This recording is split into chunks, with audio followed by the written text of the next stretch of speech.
ika-45 Catholic Mass Media Awards isinagawa. Naritong special report.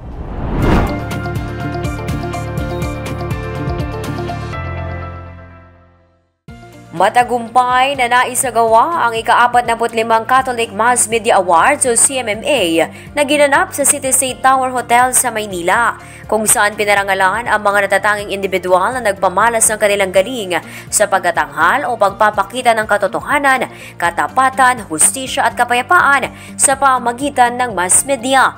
Sa pagsisimula ng pagpaparangal, binigyang diin ni CMMA Chairman Mr. D. Edgar Cabangon ang tema ng CMMA ngayong taon na Speaking with the Heart, the Truth in Love.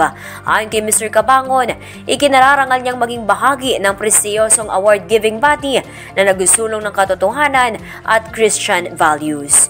Kabilang sa mga parangal na iginawad sa CMMA ngayong taon ay music awards tulad ng Best Inspirational Song at Best Music Video, print awards para sa mga column sa dyaryo, magazine, comic story, feature, editorial cartoon at iba pa.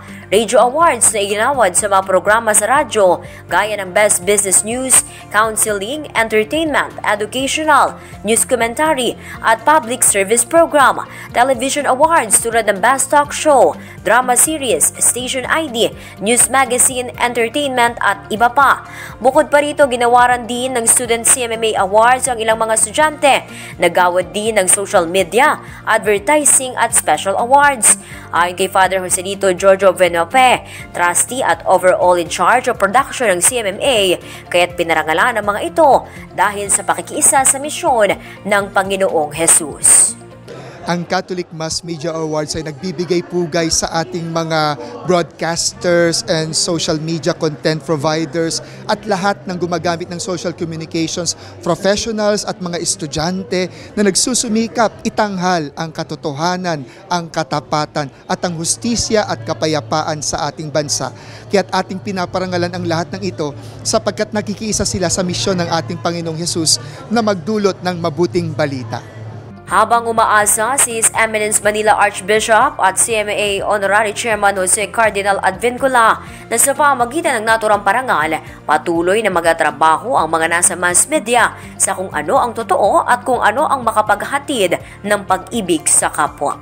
And I hope that this will motivate our winners and those who are in the mass media to really work according to what is true and also what can convey or extend love to our fellow men. Habang dalangin naman ni CMMA Executive Director at Trustee Father Rufino Sescon Jr. na dumami pa ang mga kabataang responsable at may takot sa Diyos na media practitioners.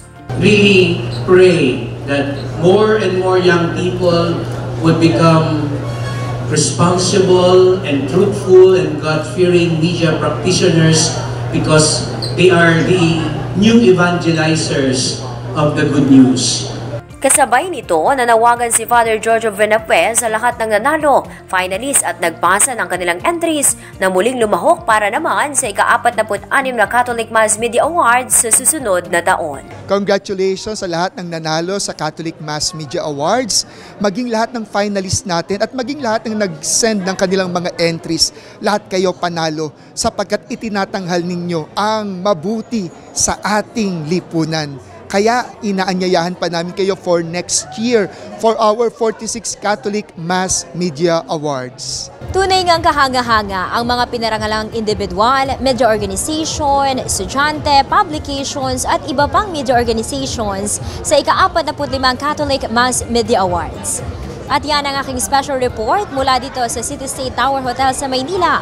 Ito si Patrol 11 Tina Nolasco para sa Impilang May Todong Lakas DWIZ. Nagbabalita ng tama, naglilingkod ng tama.